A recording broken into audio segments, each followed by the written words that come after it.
রাষ্ট্রবোধ চলে সংবিধান দিয়ে।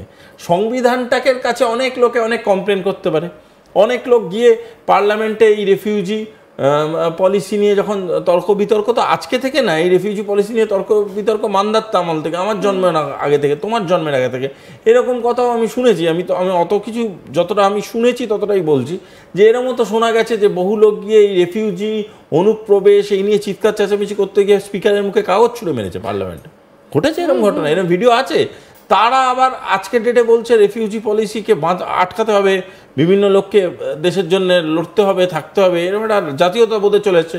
এবারে রেফিউজি বোধটা কখন রাজনৈতিকভাবে জাতীয়তাবোধে কনভার্ট হয়ে যাচ্ছে, এবার জাতীয়তাবোধটা আগামী দিনে কীভাবে রেফিউজি পলিসিতে কনভার্ট হয়ে যাচ্ছে, এই গোটা জিনিসটা বোঝাটা খুব মানে ভয়ঙ্কর। এর থেকে আমার মনে হয় সহজ যে কি করে আমরা অ্যান্টাসিড খাওয়ার পরে বডির ভিতরে কাজ করে, এটা বোঝাটা অনেক সহজ। কারণ এখানে এরা এমন ভাব একটা দেখায় রাজনৈতিক মানুষজন, যেন রাজনীতিকরণ বা রাজনৈতিক ন্যারেটিভের উপরে সংবিধান চলে। নো, সংবিধান চলবে সংবিধানের মতো। আপনি যে কোনো ন্যারেটিভই চালাবার চেষ্টা করুন, যে দেশ থেকে মুসলমানদের তাড়িয়ে দেওয়া হবে, এরকম কিচ্ছু হচ্ছে না। আপনি যে কোনো ন্যারেটিভই চালিয়ে দেওয়ার চেষ্টা করুন যে এই দেশ হিন্দু রাষ্ট্র হয়ে যাবে। আপনি যখন এই কথাটা বললেন, আমরা বরঞ্চ একটা বক্তব্য শুনিনি যে ঠিক কি ধরনের কথাবার্তা বলা হচ্ছে। শুভেন্দু অধিকারীর একটা বক্তব্য শোনাবো আপনাদের। অনুপ্রবেশকারী কারা? যারা মায়ানমার থেকে কক্সবাজারে এসে রিলিফ ক্যাম্পে ছিলেন, পরবর্তীকালে খোলা বর্ডার দেখে নেপাল এবং বাংলাদেশ দিয়ে গোটা ভারতে ছড়িয়ে পড়েছেন, মূলত মমতা বন্দ্যোপাধ্যায়ের আনুকূল্যে।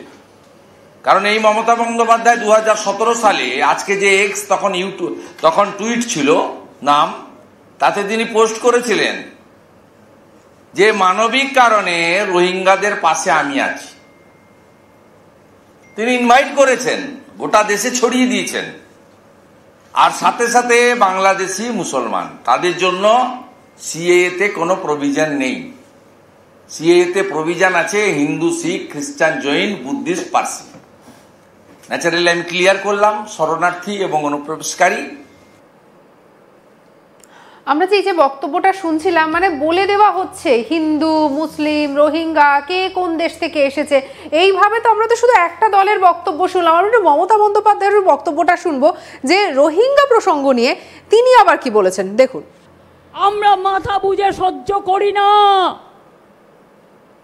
আমরা লড়তে জানি, লড়াই করে বাঁচতে জানি। নাম্বার ডাবল ইঞ্জিনের নেতারা বলছে 1.5 কোটি নাম্বার দিয়ে দাও সব রোহিঙ্গা। আরে কোত্থেকে এলো এত রোহিঙ্গা? এই ইতিহাস পড়েছে না ভূগোল পড়েছে? ইউনাইটেড নেশনস বলেছিল কয়েক বছর আগে সব শুদ্ধ রোহিঙ্গার সংখ্যা হচ্ছে 10 লাখ। এখন নয় ভেরিয়ে ধরলাম 17 লাখ। সে বলছে 1.5 কোটি লোকের বাদ দিয়ে দাও নাম, সব রোহিঙ্গা। আরে রোহিঙ্গা খায় না, মাথায় দেয় বাংলায়? আমি তো নিজেই জানি না, ওরা থাকে মায়ানমারে। আর ওদের 9 লক্ষ লোক এখনও আছে বাংলাদেশ ক্যাম্পে, যতদূর আমরা কাগজের মাধ্যমে জেনেছি। আর অন্য দেশের ব্যাপারে ইন্টারফেয়ার করার অধিকার বা চর্চা বা ক্ষমতা আমার নেই, আমি কখনো করিও না। তাহলে কি বন্ধু, ভোটার লিস্টে কারো নাম থাকবে না, আইডি কার্ডেও হবে না, এপিক কার্ডেও হবে না, আধার কার্ডেও হবে না, প্যান কার্ডেও হবে না, বাড়ির দলিলেও হবে না।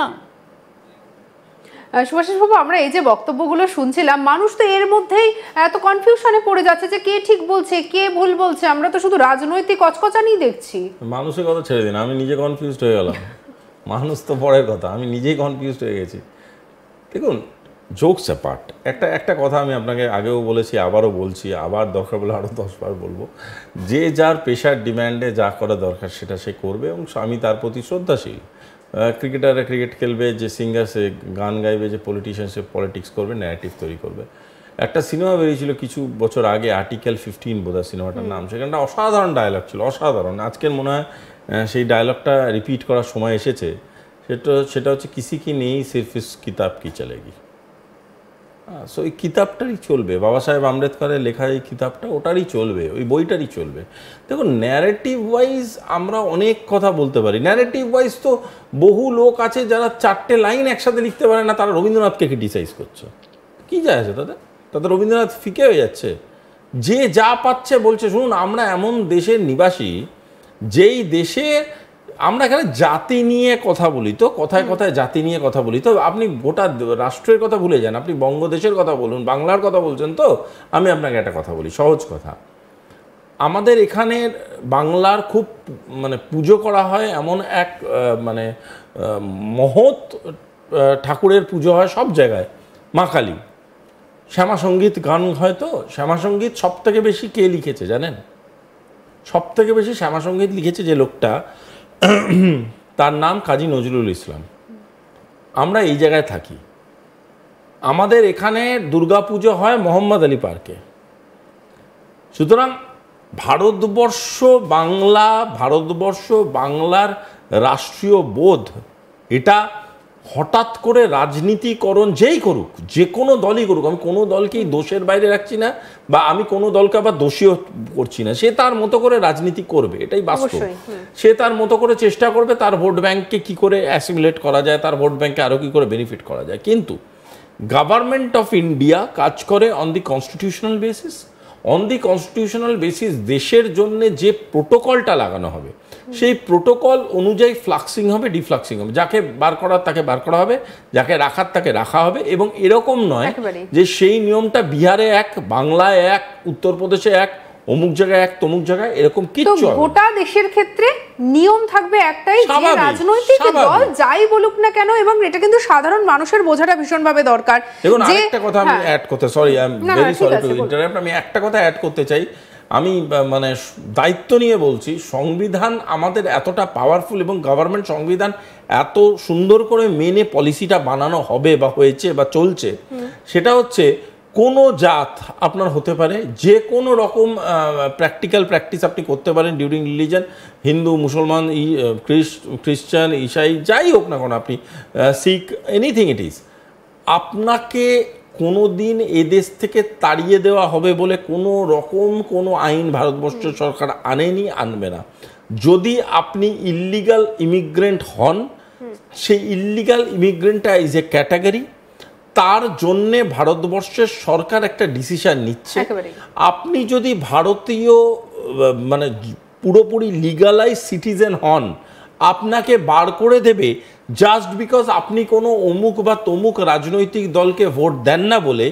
এই রকম কোনো পলিসি বানাবার ক্ষমতা কোনো গভর্নমেন্টকে কোনো সংবিধান আজ অবধি দেয়নি, বানাতে পারবেও না।